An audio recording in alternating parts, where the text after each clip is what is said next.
I recognized my wife's white Lexus in the hotel parking lot, the same way you recognize a knife sliding between your ribs, slowly at first, then all at once. The personalized plate read VNS-LAW, and it gleamed under the Wednesday afternoon sun like an accusation. I was supposed to be in a deposition for another 3 hours, but opposing counsel's star witness had crumbled faster than expected, and I'd taken a shortcut through Buckhead on my way back to the office. The Whitley Hotel. Upscale. Discreet. The kind of place where rooms rented by the hour and nobody asked questions. I pulled my car into a spot across the street, behind a delivery truck that gave me a clear sightline to the entrance. My hands found the steering wheel and gripped it until my knuckles went white. There had to be an explanation.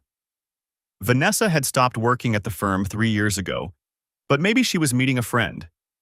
Maybe she was planning a surprise for my birthday next month. I sat there for 47 minutes. I know because I watched every single one tick by on the dashboard clock. When she finally emerged, she was glowing. There's no other word for it. She had that particular look, the one I used to see after we'd been intimate, back when that still happened regularly. Her fingers moved through her hair, adjusting it. Her lips were slightly swollen. She walked with that loose, satisfied gait that told me everything I needed to know and nothing I wanted to hear. She didn't see me. She got into her Lexus and drove away, and I sat there for another 20 minutes, not moving, barely breathing. My phone buzzed. A text from Malcolm. "Hey partner, missed you at the meeting. Everything okay?" I stared at the message until the screen went dark. Dinner that night was roast chicken with rosemary potatoes, Vanessa's specialty. Olivia chattered about her day at school, something about a boy named Tommy who had tried to kiss her on the playground and how she'd pushed him into the sandbox. "Good girl," I said, and meant it. "Drew, are you listening?" Vanessa smiled at me across the table. Her makeup was fresh, reapplied since I'd seen her at the hotel. I asked how the deposition went. "Long," I said. "Grueling. You know how these things are." "Poor baby." She reached over and squeezed my hand. "What about you, V? How was your day?" "Oh, nothing special. Lunch with the girls, ran some errands." She didn't miss a beat. Not a flicker of guilt crossed her face. I watched her eat, this woman I'd shared a bed with for 8 years, and I realized I was looking at a stranger. Whoever Vanessa Carter had been when I'd married her, she'd been performing for me the entire time. After dinner, I helped Olivia with her math homework. She was struggling with subtraction, getting frustrated when the numbers didn't cooperate. "It's okay, sweetheart," I told her. "Let's try again. What's 12 minus 7? "I don't know, Daddy." Her lower lip trembled. "Hey!" I tilted her chin up. "It's just numbers. They can't hurt you. Take your time." She worked through it slowly, using her fingers, and when she finally got the right answer, her whole face lit up. 5! It's 5! That's my girl." I pulled her into a hug that lasted longer than it should have. She smelled like strawberry shampoo and innocence. Later, I tucked her into bed and read her favorite story. The one about the princess who saved herself instead of waiting for a prince. When I kissed her forehead goodnight, she grabbed my hand. "Daddy, your eyes are sad."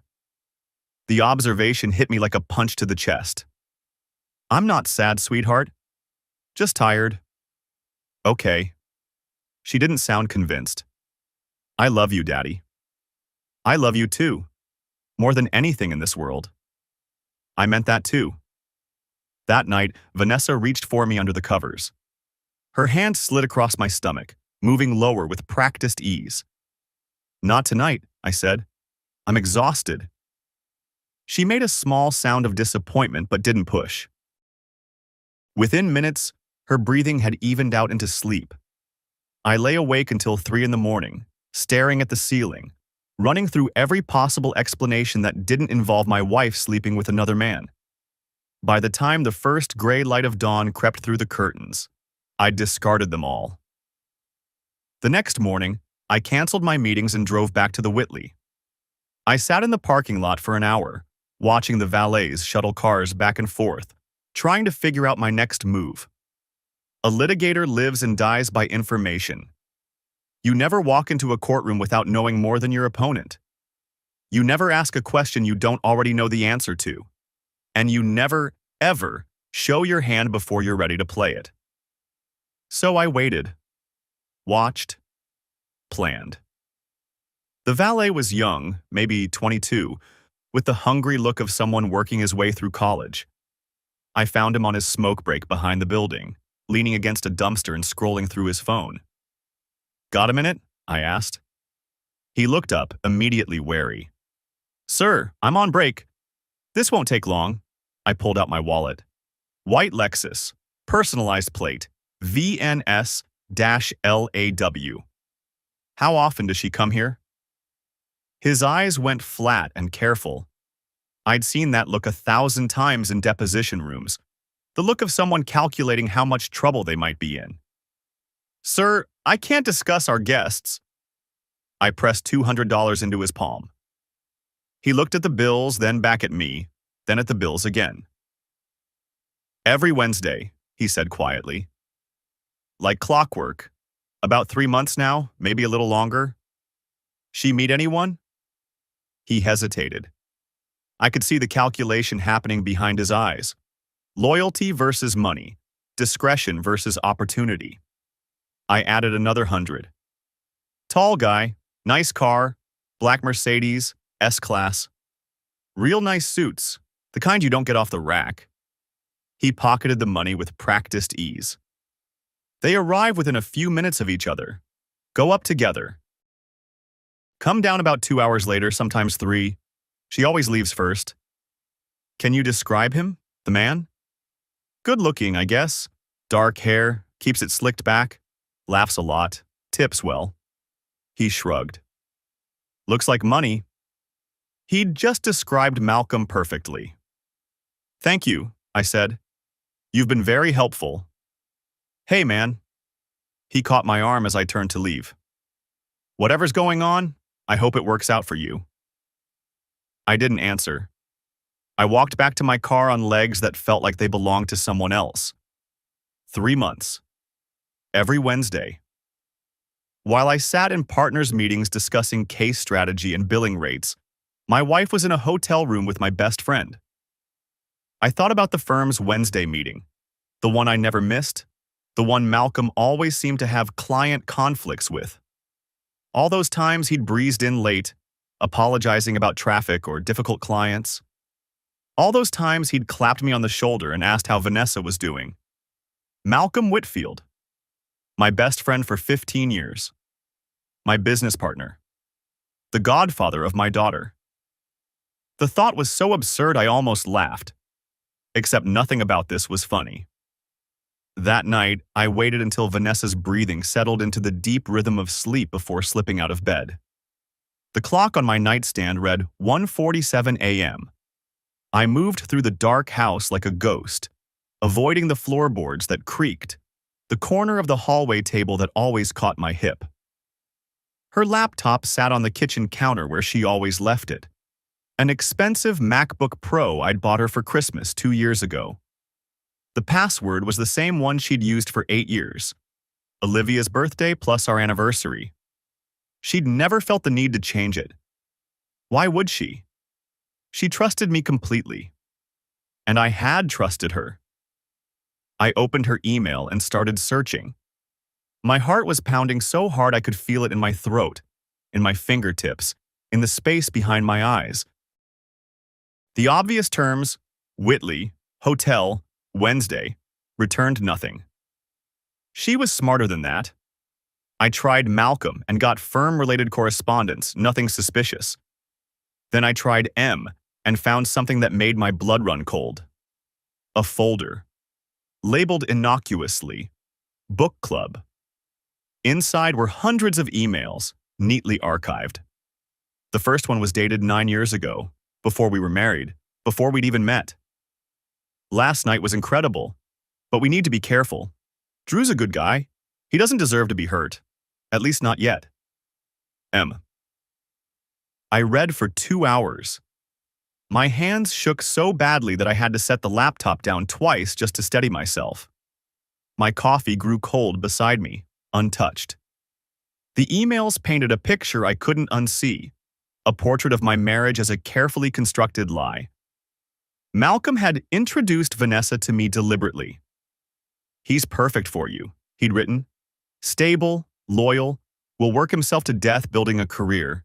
He'll never suspect a thing. I get my freedom from family expectations, you get your financial security, and we get each other. Best of all worlds." There were emails discussing me like I was a character in a play they were writing together. My habits, my preferences, my blind spots. "Drew trusts completely," Vanessa had written. "It's his weakness. Once you're in forever. He doesn't know how to doubt the people he loves." I found an email from our wedding day. From my wife to my best friend, sent while she was wearing white and I was waiting at the altar. I almost laughed during the vows. "You were standing right there in your groomsman's suit, looking at me like you owned me. Does that make us terrible people?" Malcolm's reply, "It makes us honest about what we want, and what we want is to have it all. See you tonight." They'd been together that night. Our wedding night. While I slept beside my new bride, believing I was the luckiest man alive. When Vanessa had gotten pregnant with Olivia, they'd agreed to cool it for a while. "Give it a year after the baby," Malcolm had written. "We don't want to risk anything while she's vulnerable. Your husband is besotted with the idea of being a father." Her response still burned behind my eyes. "He's so excited to be a father. It's almost sweet, like watching a puppy learn a new trick." Almost sweet, like I was a performing animal in their private circus. And then there was the investment. 3 years ago, Malcolm had convinced me to put $80,000 into a real estate fund he was setting up. Safe returns, minimal risk, a chance to diversify outside the firm. I'd trusted him without question. Why wouldn't I trust my best friend and business partner? The money had bought them an apartment off Peachtree Street, Unit 1204. I'd funded their love nest with my own savings, and they joked about it in emails I was never supposed to see. "The apartment is perfect," Vanessa had written. "And the best part? Drew thinks he's making 12% returns. Poor lamb. He's going to be so confused when tax season comes and there's no $1,099. "Don't worry," Malcolm had replied. "I'll handle the paperwork. I always do." I closed the laptop and sat in the dark kitchen for a long time. The clock ticked. The refrigerator hummed. Somewhere outside, a dog barked once and fell silent. When I finally moved, it was to pour myself 3 fingers of bourbon, which I drank without tasting. Then I poured another. My entire marriage was a lie. Not just an affair, a conspiracy. An architectural betrayal constructed over nearly a decade, with me as the unwitting foundation. Every anniversary, every Christmas, every birthday party and family vacation and quiet evening at home. All of it built on a foundation of contempt and deception.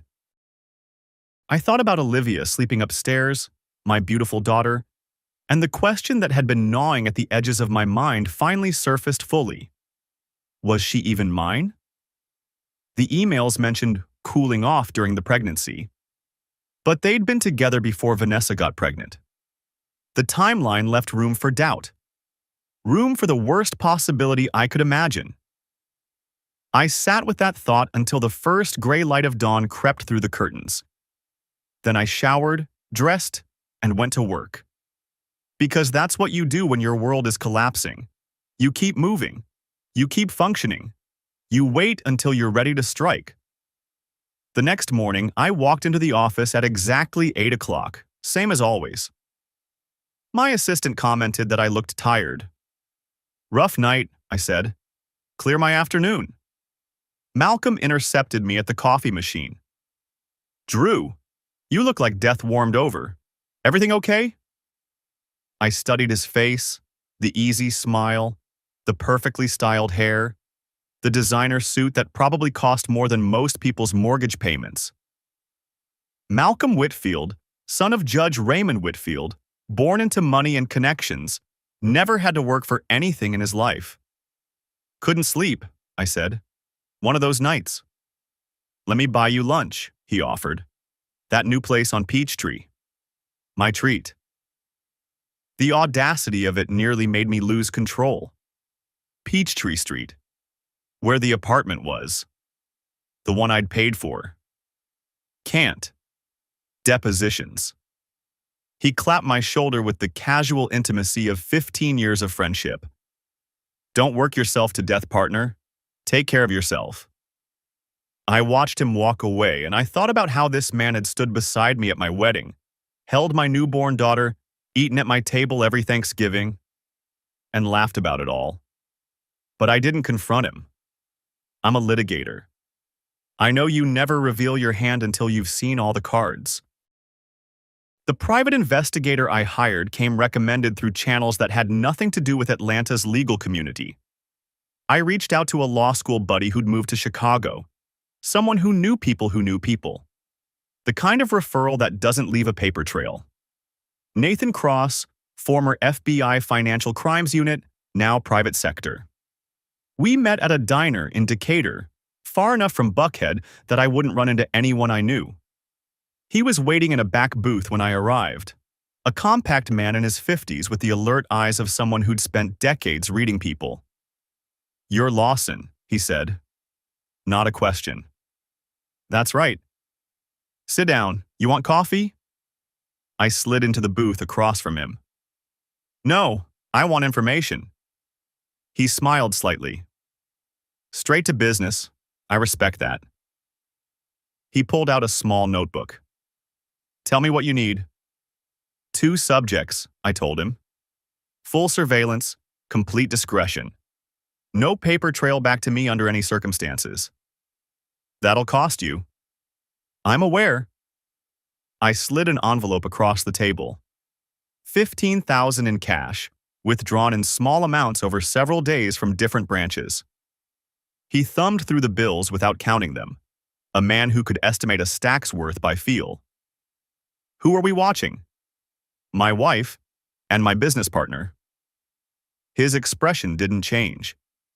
In his line of work, I imagined this wasn't exactly novel territory. "I'll need details, names, addresses, routines. The more you give me, the faster I work." I gave him everything: the hotel, the apartment address I'd found in the emails, Malcolm's schedule, Vanessa's weekly routines. He listened without taking notes, which told me he either had an exceptional memory or this wasn't his first domestic surveillance job. Probably both. "How long have you suspected?" he asked when I'd finished. "I caught them 3 days ago, but according to the evidence I found, it's been going on for 9 years. He let out a low whistle. "That's some serious long-game deception. I want to know everything: where they go, when they meet, who else might be involved, and I need a forensic accountant, someone who can trace money through shell companies without leaving fingerprints." "I know a guy. Best in the Southeast for that kind of work. He's expensive, but he's clean." Nathan finished his coffee. "What's your end goal here, Mr. Lawson? Divorce? Prosecution? Simple peace of mind?" I thought about the question. It was the same one I'd been asking myself for 3 sleepless nights. "I want the truth," I said finally. "All of it. And then I want to make sure they never hurt anyone the way they've hurt me." Nathan nodded slowly. "That's not revenge you're describing. That's justice. Is there a difference?" "Sometimes." He stood up and extended his hand. "You'll have preliminary reports in a week. We'll meet here, same time. Don't contact me directly unless it's an emergency." I shook his hand. "Thank you." "Don't thank me yet." He pulled on his jacket. "The truth has a way of being uglier than we expect. You sure you're ready for it? I've been living a lie for 9 years. Whatever the truth is, it can't be worse than that." He gave me a look that suggested he wasn't entirely convinced. then walked out of the diner without looking back. A week later, Nathan Cross confirmed what I already suspected and revealed what I hadn't known. The apartment existed. 1847 Peachtree Road, Unit 1204. Registered to an LLC called Whitfield Holdings. My $80,000 had traveled through 3 shell companies before landing there. Malcolm had been planning this for years, but that wasn't the worst of it. "Your partner's been skimming," Nathan said, sliding a folder across the table. "Client retainer funds mostly. Small amounts spread across time. Hard to notice unless you're looking." "How much?" "Approximately $340,000. I sat back in my chair. Embezzlement. This wasn't just adultery anymore. This was a felony. This was disbarment and prison time, and my name was on the firm. If this came out the wrong way, I'd go down too. "There's more," Nathan continued. "I pulled some court records, looked at cases your partner handled that went before his father's bench. The patterns are interesting." "Define interesting." "Favorable rulings, convenient timing, procedural advantages that swung key cases." He paused. "I'm not saying it's corruption, but if I were a betting man..." Judge Raymond Whitfield, 67 years old, Georgia Court of Appeals, old-school power broker. He'd protected Malcolm from consequences his entire life. Why would this be any different? I took the folder. "Keep digging. I want everything." The Bar Association event fell on a Thursday night, 2 weeks after I'd started my investigation. The Ritz-Carlton ballroom was packed with Atlanta's legal elite. Judges, senior partners, politicians who needed lawyers on speed dial. I'd almost skipped it, but something told me I needed to be seen. To maintain appearances. Judge Whitfield found me near the bar, holding a bourbon I hadn't touched. "Andrew." He clasped my hand with the firm grip of a man who'd spent his life convincing others of his authority. "How's that beautiful wife of yours?" "Fine, Your Honor. Malcolm speaks highly of her." His eyes crinkled with something that might have been amusement. "Says she's been a wonderful addition to your family." The way he said it. The slight smile playing at the corners of his mouth. He knew. The old man had always known. This wasn't just Malcolm's secret. It was a family project. "I'll pass along your regards," I said. "You do that." He patted my shoulder and moved on to his next conversation, leaving me with the distinct impression that I'd just been put in my place. I finished my bourbon and ordered another. Vanessa found me in the kitchen on a Saturday morning, 3 weeks into my investigation. Olivia was at a birthday party, and we had the house to ourselves, a rare occurrence that I'd usually have welcomed. "Drew, I have news." She was smiling, practically glowing. "I'm pregnant." The words hit me like a physical blow. I forced my face into something resembling happiness. "That's wonderful. I know we weren't planning it, but..." She took my hands in hers. "Aren't you happy?" "Of course. Just surprised." Later, after she'd gone to run errands, or whatever she was actually doing, I sat in my home office and did the math. We'd barely been intimate in months, but I remembered one night, about 6 weeks ago, when she'd initiated and I'd been too tired to question it. Maybe the baby was mine. Maybe it wasn't. The thought that had been haunting me for weeks finally surfaced fully. Was Olivia even mine? I'd pushed it away every time it appeared, but now I couldn't ignore it any longer. The emails had mentioned cooling off during Vanessa's first pregnancy. They'd been together before she got pregnant. The timeline left room for doubt. I looked at my daughter's photo on my desk. She had my mother's smile. I was certain of that. My nose. My stubborn chin. But doubt is a poison, and it was spreading through my bloodstream with every passing hour. The next day, I collected DNA samples. A hair from Olivia's brush. A cheek swab from myself when no one was looking. I sent them to a private lab in another state, paid cash, and settled in to wait. 5 to 7 days, they said. It was the longest week of my life. Patricia Holloway had been my law school classmate, a brief girlfriend before I'd met Vanessa, and was now a senior partner at a rival firm. We hadn't spoken in years, but when I called her office and asked for a meeting, she agreed without hesitation. We met at a wine bar in Virginia Highland, far from the downtown legal crowd. She looked exactly as I remembered, sharp, ruthless, with the kind of beauty that made opposing counsel underestimate her exactly once. Drew Lawson. She swirled her Malbec, studying me over the rim. You look like you've been through a war. I'm about to start one. I told her everything.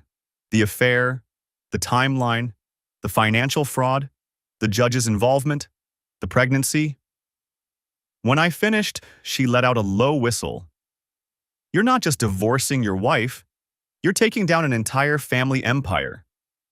They built their empire on my back, on my reputation, on my money. What do you want? I'd thought about this for weeks. The answer came without hesitation. Everything, the firm, my daughter, and them, publicly destroyed. That's not revenge, she said. That's war. Then help me win it. She was quiet for a long moment, turning her glass in her fingers. Why me? We haven't spoken in years. Because you're the only person in this city who has nothing to gain from lying to me. No connections to the Whitfields, no relationships with Malcolm, no stake in my marriage. You're clean. And what do I get out of this? A partnership stake in a firm that's about to lose its most famous name. I'll need someone I trust to help rebuild. Patricia smiled. It was the smile of a predator who just spotted wounded prey. Tell me more. The paternity results arrived on a Tuesday morning. I stared at the email notification for an hour before I could bring myself to open it. Results. Subject A and Subject B share a parent-child relationship with 99.98% probability. Olivia was mine. I sat at my desk and wept. For the first time since this whole nightmare began, I allowed myself to break. My daughter, my brilliant, beautiful daughter, was biologically mine. Whatever else Vanessa and Malcolm had taken from me, they hadn't taken that. I pulled myself together after 10 minutes. There was work to do, and now nothing was holding me back. The evidence portfolio took another week to assemble. Email archives backed up with timestamps. Financial forensics showing the money trail and the embezzlement. PI surveillance with photos and hotel records. Court records documenting suspicious patterns. Sworn affidavits from the hotel valet. I met with Patricia to review our strategy. The prenup has an infidelity clause, I explained. If proven, Vanessa forfeits all claims to marital assets. I sense a but coming. The prenup was drafted by the firm. Malcolm reviewed it. I pulled up the relevant clause. He inserted a requirement that infidelity must be ongoing and continuous for 12 months preceding discovery. Technically, the affair paused during Vanessa's pregnancy with Olivia. So he tried to protect her. But he made a mistake. I showed her the emails. The relationship never stopped, only the physical component. The planning, the conspiracy, the emotional affair, all continuous. I can argue the clause was never satisfied. Patricia nodded slowly. It's aggressive. A judge might not buy it. A judge will buy it when they see the rest. The embezzlement, the setup, the fact that my own partner helped draft a prenup designed to protect his mistress. I leaned back. No judge in Georgia will have sympathy for Malcolm Whitfield after this. What about the partnership agreement? Moral turpitude clause. Either partner can be expelled for conduct that brings the firm into disrepute. Malcolm's embezzlement qualifies. And the judge? His father? I smiled. It was not a nice smile. I'm saving him for last. The meetings with the compromised clients were delicate operations. Nathan had found files in Malcolm's office, evidence of wrongdoing that was supposed to be attorney-client privileged. A real estate developer bribing city officials, a tech CEO committing securities fraud, a state senator with campaign finance problems. Malcolm had been keeping insurance. Dead man's switches designed to bring everyone down with him if he ever went down himself. I met with each client personally, in private, with no records. Your files aren't safe, I told the real estate developer, a man named Thornton who'd built half the condos in Midtown. Someone at the firm has been keeping insurance. I'm making sure that ends. His face went gray. What do you want? Your support in the coming weeks, discretion now, statements later, if needed. And the files? Secured. By me personally. He nodded slowly. You're different from your partner, Lawson. I always thought so. I'm exactly what I've always been. Malcolm's the one who changed. I had the same conversation, with variations, 3 more times. By the end of the week, I had an army of powerful men who owed me their secrets and their loyalty. The day I confronted Vanessa started like any other. Olivia left for school at 7:30, chattering about a science project she was working on. Something about volcanoes and baking soda. I hugged her tight at the door and watched her climb into her grandmother's car for the weekly morning drive to school. When I came back inside, Vanessa was in the kitchen, refilling her coffee. You're not going to the office today? Working from home, I said. We need to talk. Something flickered across her face, the briefest shadow of unease, but she covered it smoothly. She'd had years of practice, after all. Sure, honey, what's up? We sat across from each other at the kitchen table, the same table where we'd shared thousands of meals, where Olivia had taken her first bites of solid food, where we'd planned birthday parties and holiday gatherings. The coffee between us grew cold. Vanessa scrolled through her phone, oblivious to what was coming. I know about Malcolm, I said. Her head snapped up. The phone clattered to the table. What? 9 years, the Whitley Hotel. The apartment on Peachtree that I paid for without knowing it. I kept my voice level, clinical. The emails where you discussed me like I was a piece of furniture you were both rearranging. The color drained from her face so fast I thought she might pass out. Her mouth opened, closed, opened again.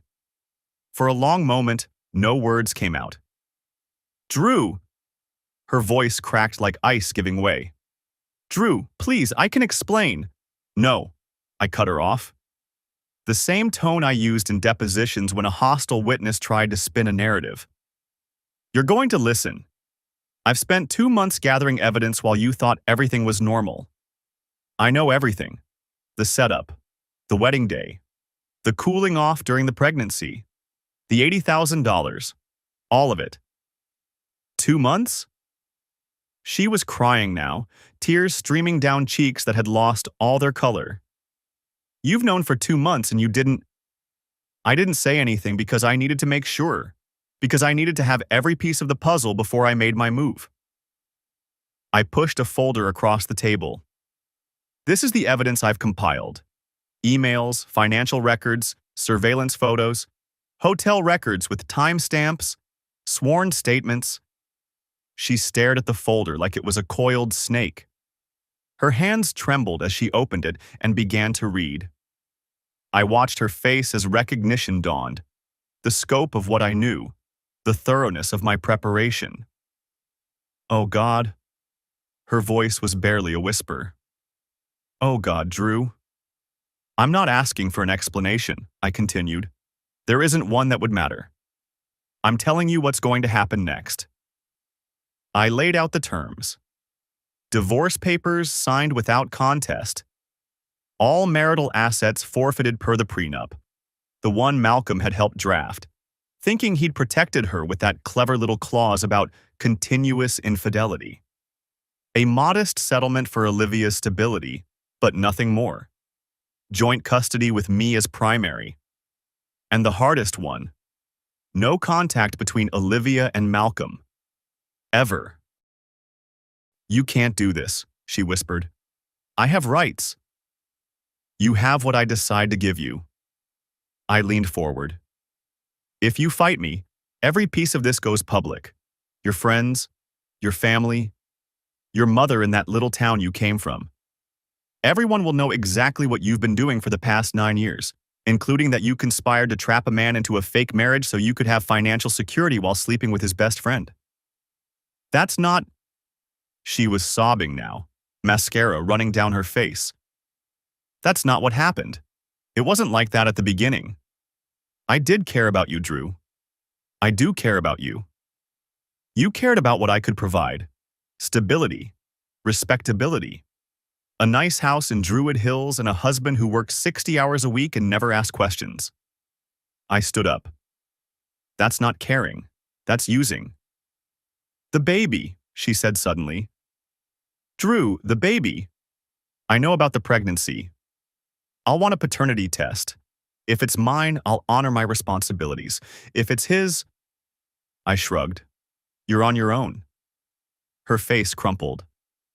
I don't know whose it is. I know. I looked at her. Really looked at her. This woman I'd loved for 8 years, built a life with, trusted with everything I had.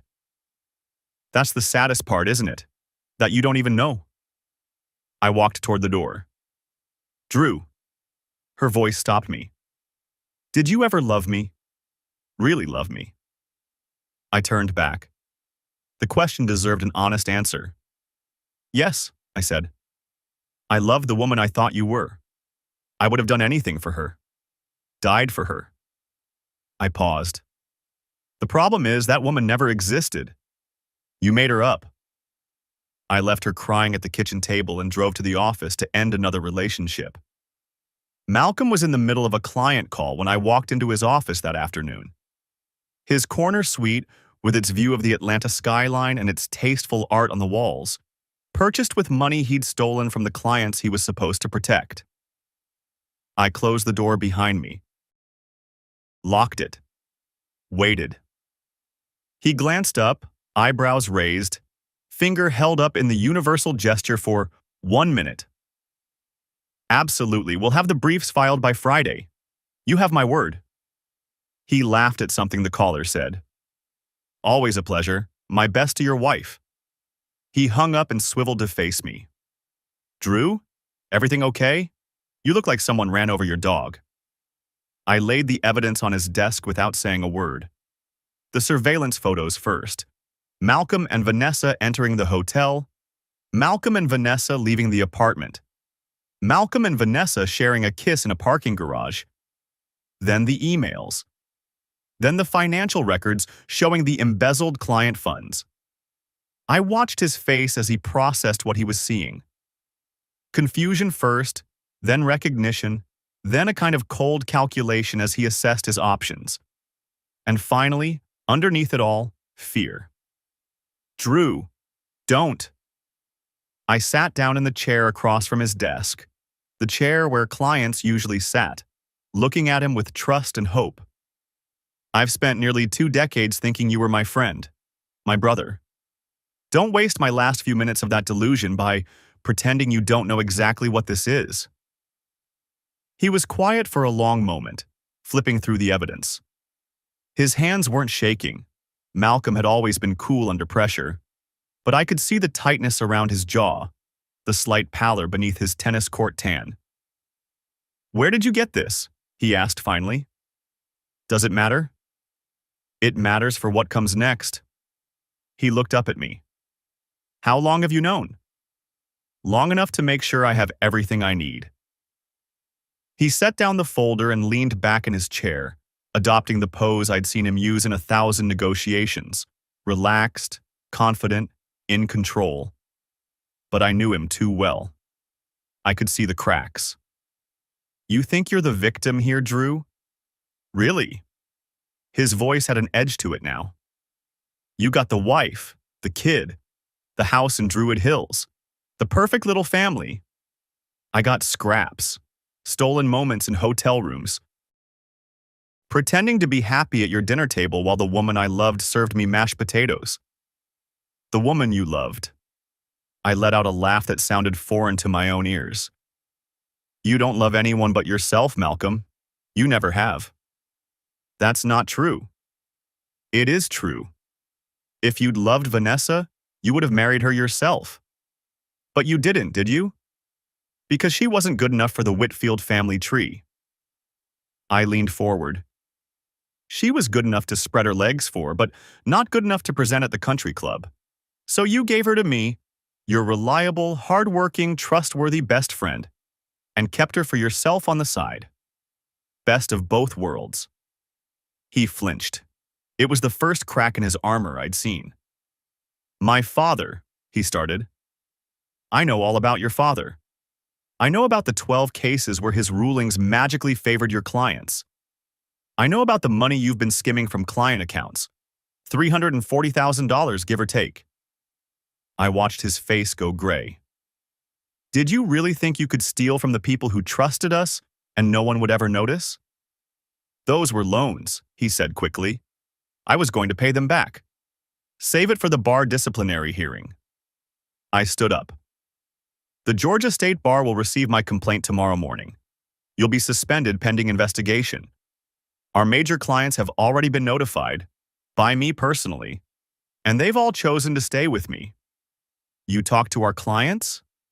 His composure finally broke. You went behind my back. Behind your back? I laughed again.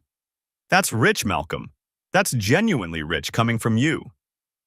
If you do this, he was standing now too, hands flat on his desk. If you go through with this, I'll burn everything down. The firm, your reputation, everything. I have files on every major client we've ever represented. Evidence of their wrongdoing. If I go down, I'm taking everyone with me. Already handled. I walked toward the door. I warned them. I told them exactly what you have and exactly what I'm doing about it. Who do you think they trust now? The man who was stealing from them, or the man who warned them about it? I could see the realization hit him, the understanding that his dead man's switches had been disarmed, his leverage neutralized. You taught me something, Malcolm. I unlocked the door. You taught me that loyalty is for fools, that trust is a weapon people use against you. Thank you for the lesson. Drew, his voice cracked. Drew, we were friends. 15 years. We were never friends. I didn't turn around. I was just too blind to see it. I walked out of his office and didn't look back. Judge Raymond Whitfield summoned me to his Buckhead estate 3 days after I confronted Malcolm. The invitation came through his clerk, formal, polite, the kind of request that was really a command. You didn't say no to a sitting appellate judge, especially one who'd been on the bench for 3 decades. The house was old money incarnate, a Georgian colonial set back from the road behind iron gates and ancient oaks, the kind of property that had been in the family for generations. I parked my car behind a Mercedes and a Bentley and walked up the flagstone path to the front door. A housekeeper in a pressed uniform answered my knock. Mr. Lawson, the judge is expecting you. This way, please. I followed her through a foyer that was larger than my first apartment, past portraits of stern-faced ancestors in gilded frames, through hallways paneled in dark wood that had probably witnessed a century of backroom deals and genteel corruption. The judge received me in his study, a glass of whiskey already in hand. The room smelled of leather and old books, and the particular musk of power that had been accumulated over decades. Andrew. He didn't offer me a seat or a drink. Thank you for coming. It didn't feel optional, Your Honor. He smiled thinly. Sit down. We have things to discuss. I sat in a leather chair that had probably cost more than my first car. The judge settled into his own chair across from me, the massive mahogany desk between us like a barricade. You've made quite a mess, he said. My son is suspended. His practice is in ruins. His reputation, the reputation of this family, is being dragged through the mud. Your son embezzled $340,000 from client accounts. Your son conducted a 9-year affair with my wife. Your son used my money to fund that affair. I kept my voice level. Those aren't messes I made. Those are messes he made. The judge's eyes hardened. He was used to people deferring to him, wilting under his gaze. I wasn't going to be one of them. Malcolm made mistakes, he said. Boys do. That's what fathers are for, to protect them, guide them, help them learn from their errors. That doesn't justify destroying his career, his reputation, his entire future. With respect, Your Honor, Malcolm isn't a boy. He's a 39-year-old man who made calculated decisions over nearly a decade to deceive his business partner, steal from his clients, and sleep with his best friend's wife. I paused. Those aren't mistakes. Those are character. The judge set down his whiskey glass with more force than necessary. I've been on this bench for 30 years, Andrew. I have friends in every corner of this state. In the legislature, in the bar association, in firms that would kill for your client list. If you persist in this crusade, doors will close. Opportunities will vanish. Your career will wither on the vine. Is that a threat, Your Honor? It's a prediction, based on decades of experience watching men destroy themselves by pursuing vendettas they can't win. I reached into my briefcase and pulled out a folder. Speaking of predictions, I have documentation of 12 cases where your rulings suspiciously favored your son's clients. Procedural irregularities. Timing coincidences that defy statistical probability. Outcomes that made no legal sense but made perfect sense if someone was tilting the scales. I set the folder on his desk. I haven't included this in any complaint. Yet. His face went rigid. The comfortable arrogance I'd seen when I walked in had vanished, replaced by something colder and more calculating. You're threatening a sitting judge of the Georgia Court of Appeals? I'm informing you of facts. What you do with that information is your choice. I stood up. You can protect your son by burying me, or you can protect yourself by staying out of my way. I'll let you decide which is more important to you. We stared at each other across 30 years of accumulated power and 3 months of carefully gathered evidence. The room was very quiet. My son loved her, the judge said finally. Vanessa. He truly loved her. I know that doesn't excuse what he did, but no, I agreed. It doesn't. I walked to the door. His voice stopped me before I could open it. Andrew, you're making an enemy you can't afford. I turned back to look at him. This powerful old man in his powerful old house, surrounded by portraits of powerful dead ancestors. He'd spent his whole life accumulating influence and favors and leverage. He probably couldn't imagine a world where that wouldn't be enough. Your Honor, with all due respect, I've spent the last 9 years married to an enemy I didn't know I had. I think I'll survive you. I left the folder on his desk and walked out into the afternoon sunlight. The Georgia State Bar issued Malcolm's emergency suspension 3 weeks later. The news spread through Atlanta's legal community like wildfire.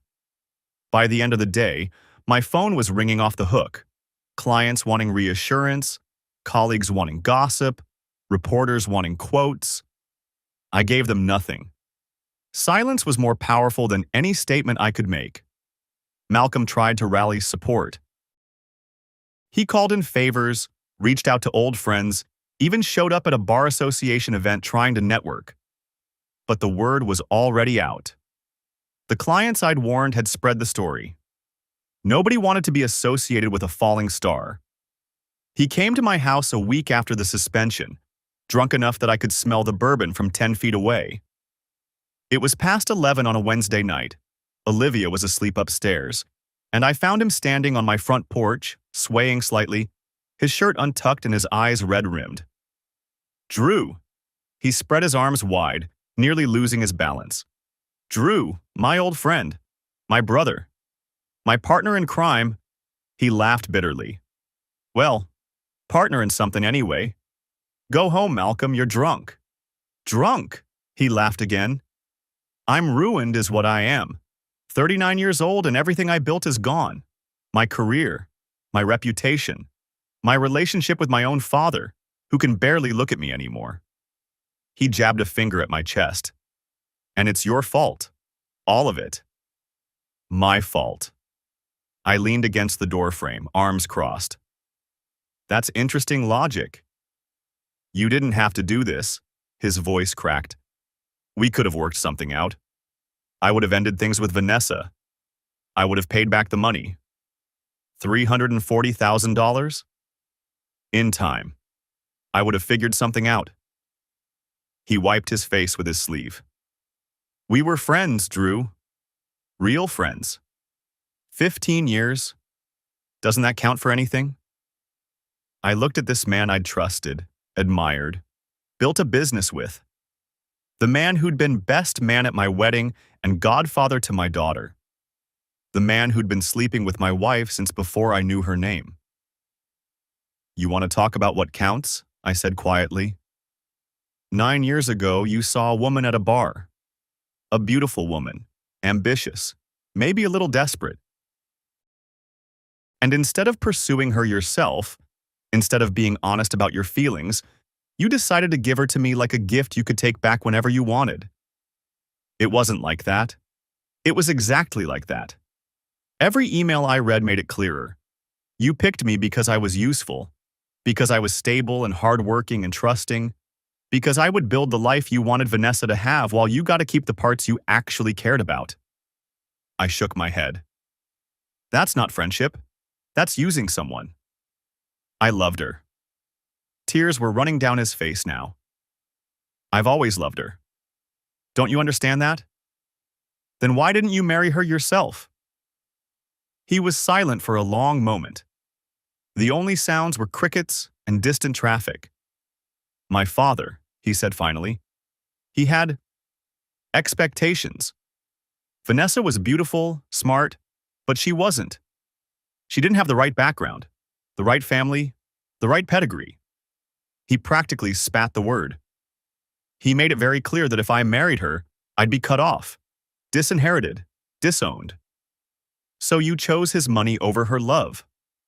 I was 24. I didn't know what else to do. You could have been honest. With her. With me. With yourself. I straightened up. But you didn't want honesty. You wanted to have everything without paying for any of it. Well, the bill came due, Malcolm, and it turns out the price was higher than you expected.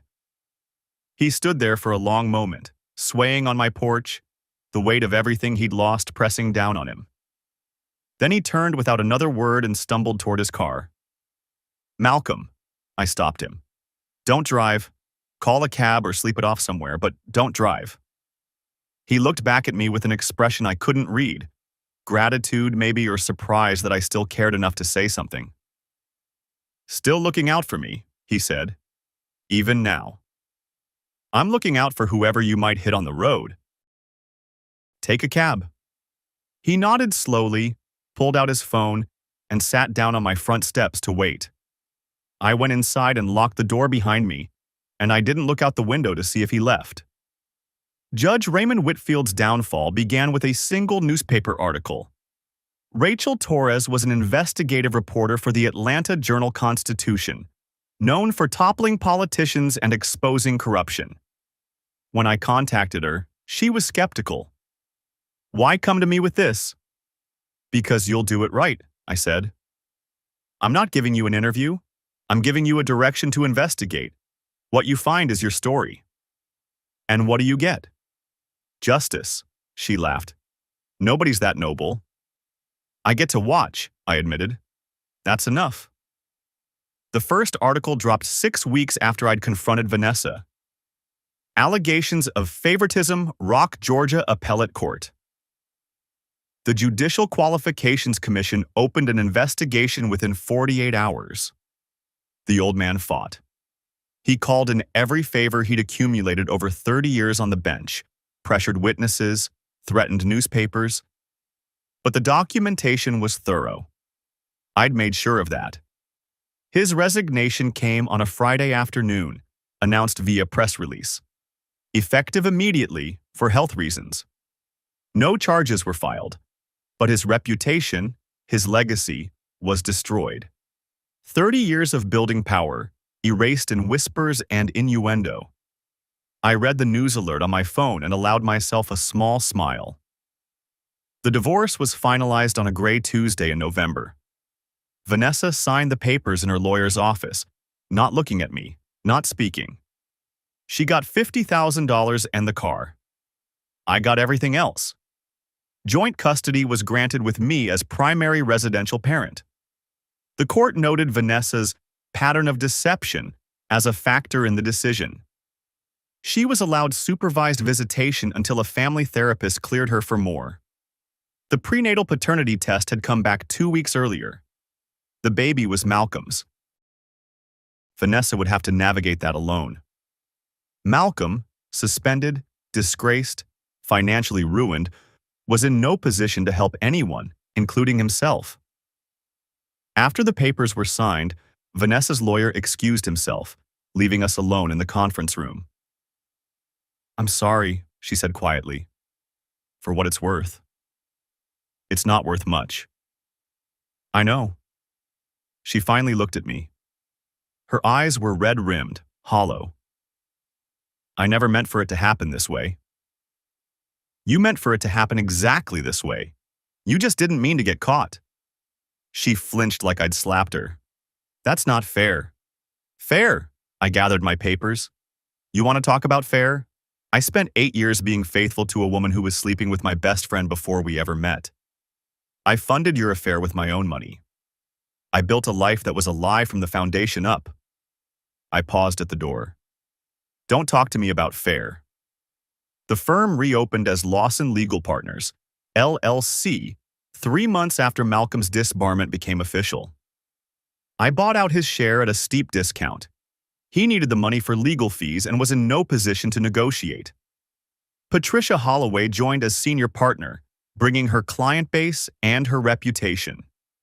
The merger doubled our capacity overnight. The major clients stayed, and some of them sent referrals. My reputation as the ethical partner had solidified into something valuable. The first day in the newly renovated offices, I stood in what had been Malcolm's corner suite, now Patricia's, and looked out at the Atlanta skyline. "Not bad," Patricia said, coming up beside me, "for a guy who got his heart ripped out 6 months ago." "It wasn't my heart they ripped out. It was my trust." "Same thing sometimes." She handed me a glass of champagne. "To new beginnings." I clinked my glass against hers. "To earned ones." Olivia adjusted to the new arrangement better than I'd expected. Kids are resilient that way. She missed her mother, but she also seemed to sense that something had been wrong in our house, something that was finally being set right. We developed new routines: ice cream after school on Fridays, breakfast for dinner on Tuesdays, bedtime stories that stretched longer than they should because neither of us wanted them to end. "Daddy?" she asked one night as I was tucking her in. "Is Mommy okay?" "Mommy is figuring things out," I said carefully. "She loves you very much." "I know." She pulled her stuffed rabbit closer. "But I like living with you." "I like it too, sweetheart." "Good," she yawned. "Daddy, promise you'll never leave?" I kissed her forehead. "I promise." Some promises are easier to keep than others. 6 months after the divorce was finalized, I received a letter in the mail. Handwritten, no return address. I recognized Malcolm's handwriting immediately. Drew, I don't expect forgiveness. I don't deserve it. I just wanted you to know that what you and I built together, the firm, the early years, that was real. I destroyed it. That's on me. I hope Olivia grows up to be half the person you are. Malcolm. I read it twice. Then I walked to the fireplace, struck a match, and watched it burn. Some bridges aren't meant to be rebuilt. Patricia and I started seeing each other about 8 months after everything fell apart. It wasn't planned. Just two people who spent a lot of time together, shared a lot of late nights, gradually realized there was something more than partnership between them. Our first real date was at a restaurant in Buckhead, far enough from the old haunts that we wouldn't run into ghosts. "This is weird," she said, halfway through her steak. "I keep waiting for you to pull out a contract." "No contracts, just dinner. With a woman who helped you systematically destroy your enemies. That's what made me fall for you." She laughed, a real laugh, surprised out of her. "You're darker than I thought, Drew Lawson. You bring it out in me." The last time I saw Malcolm was at a courthouse in Birmingham, 18 months after everything fell apart. I was there for a deposition. He was apparently doing document review for the firm that had taken him in. We passed each other in the hallway. He looked smaller somehow, diminished in a way that had nothing to do with physical size. His suit was off the rack, his shoes scuffed. The easy charm that had defined him was gone. "Drew," he stopped walking. "I heard the firm is doing well." "It is." "Good. That's good." He shifted awkwardly. "Olivia? She's okay?" "She's great, starting second grade soon." He nodded. Something flickered across his face. Regret, maybe, or envy. Tell her Uncle Malcolm says hello." "No." I said it without anger, without heat. Just a simple statement of fact. "She doesn't ask about you anymore." He flinched. "Drew. Goodbye, Malcolm." I walked away without looking back. I had a deposition to attend, a flight to catch, a daughter to get home to. Patricia and I got married on a Saturday in October, 2 years after we'd started dating. Small ceremony, close friends, Olivia as flower girl. The reception was at a vineyard outside Atlanta, under a tent strung with lights. "No regrets?" Patricia asked as we swayed to our first dance. "Not one." "Good." She leaned her head against my shoulder. "Because you're stuck with me now. I can think of worse fates." Olivia ran up to us, demanding to be included in the dance. I scooped her up with one arm, holding my wife with the other, and we swayed together under the lights. "I love our family," Olivia declared. "Me too, sweetheart." Patricia caught my eye and smiled.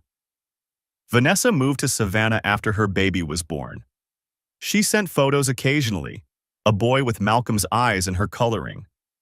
I deleted them without responding. Malcolm himself disappeared from Atlanta's legal scene entirely. Rumor had it he was doing contract work for a small firm in Alabama, making a fraction of what he'd once earned. His father retreated to the family estate and was rarely seen in public. The Whitfield dynasty, built over generations, crumbled in less than a year. On Olivia's 8th birthday, we threw a party in the backyard. 15 of her friends, a bounce house, more sugar than any responsible parent should allow. Patricia helped me manage the chaos. "You're good at this," I told her, watching her mediate a dispute over who got the last cupcake.